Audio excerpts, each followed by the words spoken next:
So let me get this straight. It's 11, 12, 13, and then 8. Okay, I have several questions. Okay, so what happened to 1 through 7? And then what happened to 9 and 10? And then also you did 11 twice. So this whole timeline's confusing. And 8 comes after 11, 12, and 13? And what, the other 11 doesn't matter? Whatever. Let's talk about Ocean's 8. I bet you didn't think this was a movie review, huh?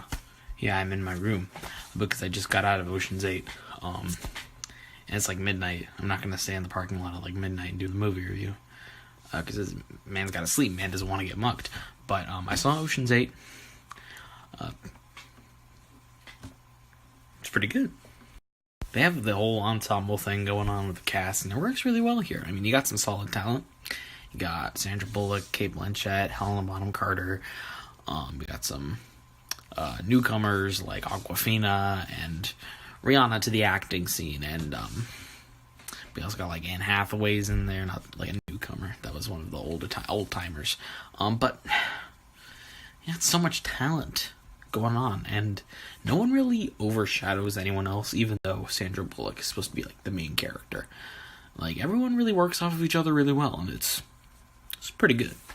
The heist film, obviously, things are a bit different. It's not really so much about the characters' motivations. It's not really so much about conflict. It's more about they're doing the thing. They're stealing the thing. How do they steal the thing? And this movie, you get to see how they steal the thing. It's pretty good. And I mean, it's a pretty intricate thing, because they're stealing like these jewels from like the Met Gala off of Anne Hathaway's neck. And it's crazy.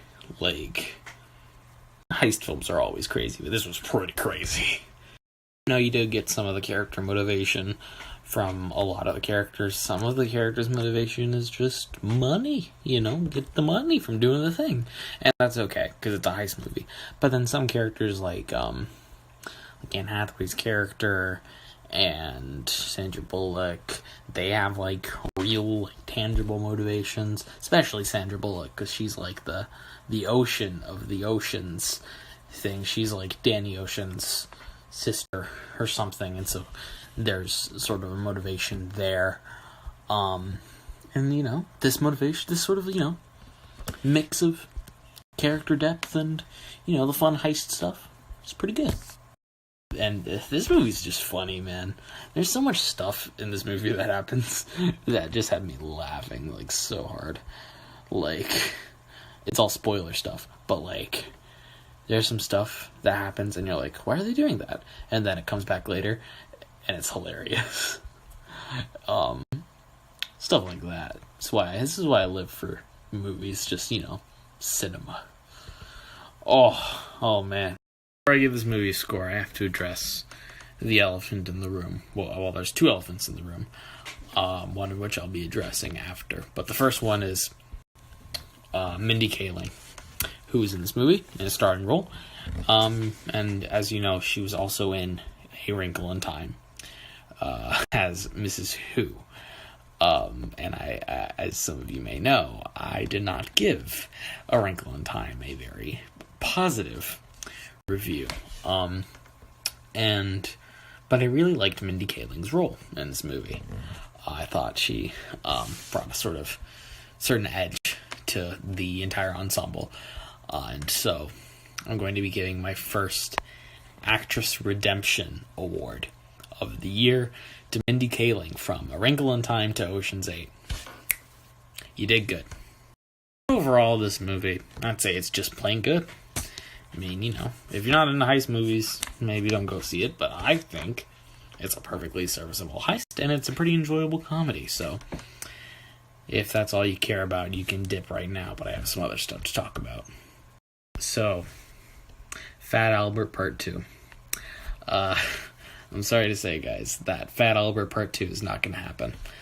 I tried, I even filmed an entire Fat Albert Part 2, and that's part of the reason why. canceling it is because I filmed the entire thing off of Snapchat as sort of a YouTube exclusive kind of deal, but the problem is with the phone's audio quality. Somehow it's better on Snapchat than it is on the regular camera, and it turned out to be like 13 minutes, and it really wasn't something I was proud of filming. Overall, I just sort of felt meh about it. I wanted to give you guys quality stuff, so overall I just decided to scrap the whole idea. So no hard feelings about it, just Fat Albert Part 2 is canceled. See ya.